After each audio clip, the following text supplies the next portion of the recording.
Hey everyone, welcome to the second part of our video series. This video is about bearings. Okay, let's talk about bearings. Let's break this bearing down. So you have the inner race, the outer race, the ball bearing itself, the retainer, and the shield. In this case, this bearing has two shields. Some bearings only have one shield. I'm going to take this shield off to show you what that may look like. So you can see the retainer in its full form. This is the retainer on this particular bearing. So now you may be saying, okay, what kind of bearing should I buy? Well, it depends on what you're in the market for.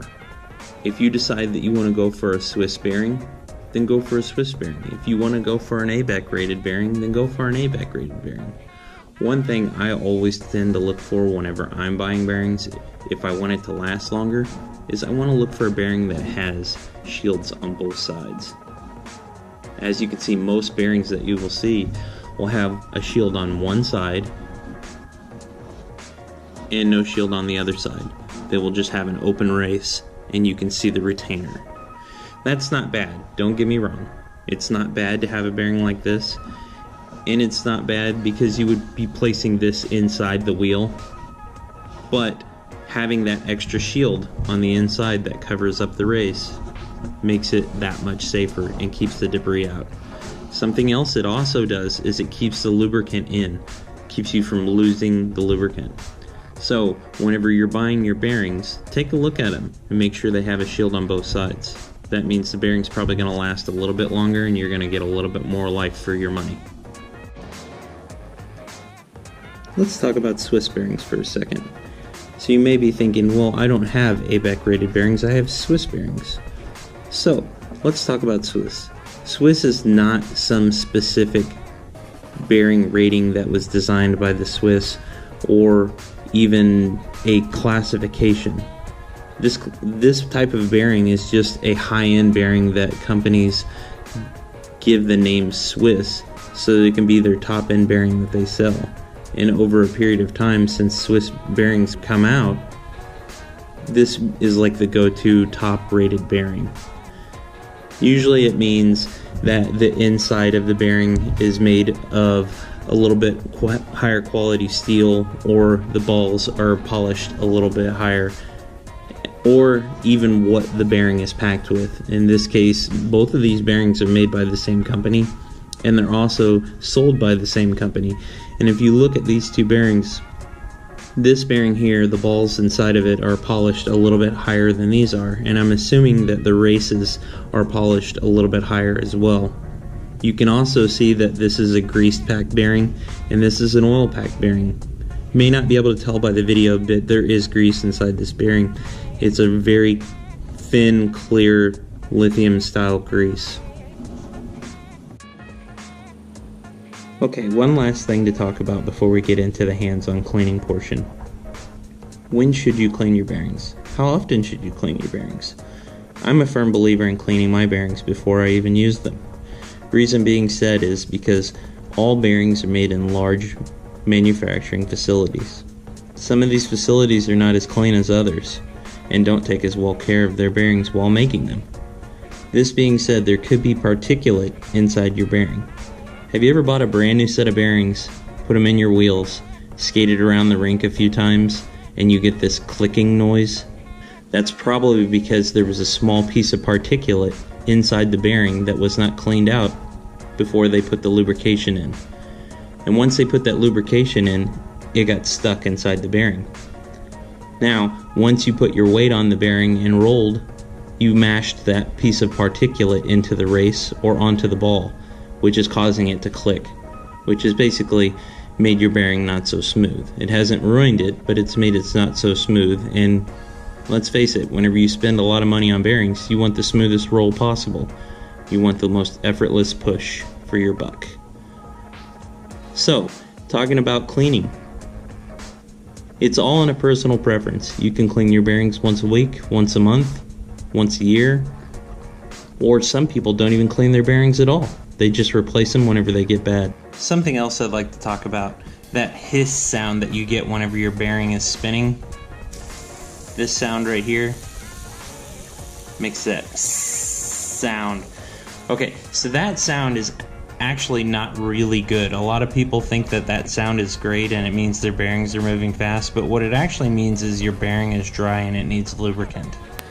Okay, so let's talk about the things you're going to need to clean your bearings. First off, you're going to need your skate. Second off, you're probably going to need some kind of a cleaner. This is Bionic bearing cleaner. It's a citrus-based cleaner. That's what I like to use because it's not harsh on your skin and it's not harsh on your bearings. Next thing you'll need is a can of air duster. You can get this from any hardware store or Staples or anywhere that sells computer stuff, usually. You will need some bearing lubricant. This is just a application piece that I bought from an Ace hardware store down the street, but it has Bionic bearing oil in it. I'll go into that a little bit later. You'll need a tool to take your wheel off, and you will need some sort of a bearing puller as well, and some kind of a small cup or something to clean your bearings with, or even like a small Tupperware like jar or something to clean your bearings in. Since I'm only going to be cleaning one bearing for this demonstration, I'm just going to use an old cup that I have laying around. Okay, so let's start by taking one of your wheels off. Go ahead and remove the wheel.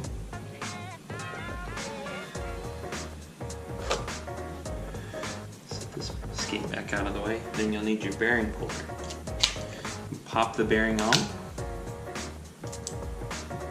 Let's go for a zoomed in look now. Okay, so let's talk about why you needed that razor blade. This is a particular reason why you need the razor blade. We're going to have to remove the dust shield. In order to do that, you need to take the razor blade and stick it between the shield and the race towards the inside. You don't want to shove it too far in, but what you do want to do is get a slight grip behind the shield and pop the shield up. Now you want to be careful so you don't dent the shield or bend it. Should come off fairly easily and shouldn't have any problems. I found that it's best to use a razor blade because the razor blade is so thin and it won't cause any issues getting it in there or bending the actual shield. Okay, so as you can see now we have both of our shields off, one off of each side.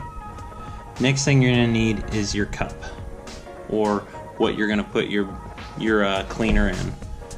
So I'm going to go ahead and move this stuff out of the way right quick. So you'll need your cup. You can move your shields out of the way. You don't have to have those in the way. You'll need your cup, and you'll need your bearing cleaner. And what you're going to do is you want to put just a slight amount of cleaner in there, just enough to cover the tops of the bearings in the bottom of the cup. So let's go ahead and do this. Of course, there's going to be a seal on the inside of this cap whenever you first open it. So what you'll need to do is poke some little hole in here, and I'll poke one at the top. Really good pressure. I'm going to pour a little bit of lubricant down in there. Drop the bearing in there. Make sure it lays down flat. Just enough to cover the top of the bearing. That should be enough. That way you can shake it around. Okay, so what you're going to want to do is agitate it. Let the bearing sit in there for a little bit. Agitate it a few times. Let it sit for a couple seconds and then come back and agitate it again. This is one of the older bearings that I showed you earlier in the video that made that hiss sound. I'm going to go ahead and throw this in there as well. And get this thing, shake it up a little bit. Get it agitated so you can get some dirt to come out of those bearings. And I'll be back with you in a second.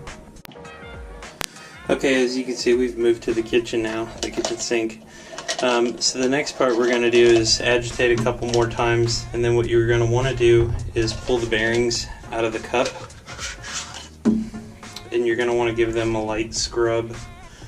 I have some paper towels set over here, that way I can go ahead and give them a light scrub with an old toothbrush or some kind of brush you have laying around. You just want to get make sure you're getting all that particulate out, because you're not forcefully running the liquid through the bearings. Drop it back down in there. Give this one a nice little scrub down. Give it a little shake up. Agitate it some more.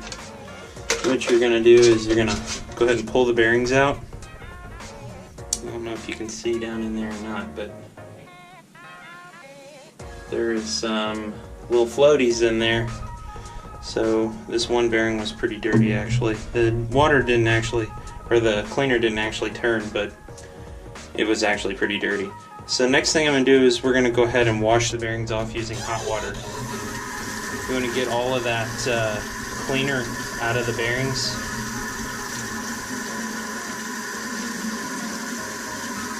Use a little scrubber.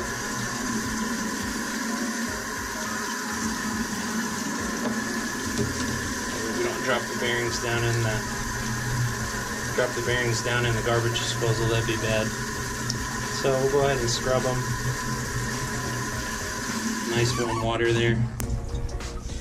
Okay, go ahead and take your paper towel over here.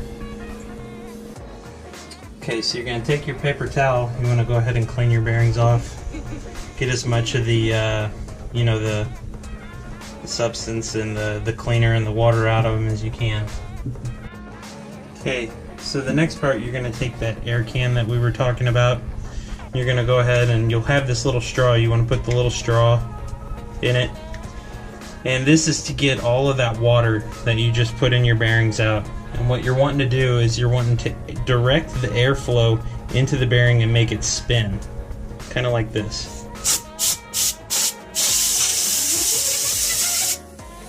You can hear the bearing spinning.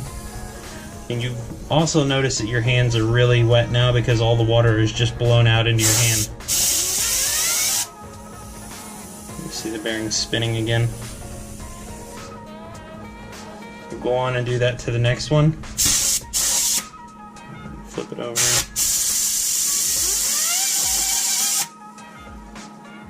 Okay. It's all nice and clean now. Another option is if you don't have time or money to grab an air duster or can of air, what you can use is your hair dryer. And basically what you're wanting to do is just absorb all that the water that's in there. You're wanting to go ahead and, blow dry it out so it's nice and dry. Okay, so once you've gotten your bearings completely cleaned out, got all the water out of them using either your air duster or your hair dryer, you're going to want to get some kind of a bearing oil. I use a lightweight bearing oil. I use the Bionic bearing oil, and I went to my local hardware store and I got this needle applicator. It's a Ace True Value. I don't know if they're all over the place or not, but this makes it very easy to get oil exactly where I want it instead of the wrong places. So one drop there and one drop over here. That's what you're looking for. See that? One drop on each side. 2 drops of bearing oil total. Should be more than efficient. You can go ahead and put the little rubber stopper back on there and plug it up, and then you want to spin the bearing a little bit. Get it in there real good. No more hiss. Nice and quiet. That's what you're looking for. And then you can go ahead and take and pop your shields back on your bearings.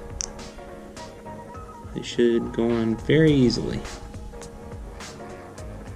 And then they're ready to put back in the wheels and back on the skates. Hey, just wanted to say thank you for watching the video. Please subscribe and like for the upcoming videos that we're going to be having. Also wanted to thank the sponsor for this video, allaboutderby.com. If you have any questions or any needs for skate related stuff, please go over to their website, give them a look-see.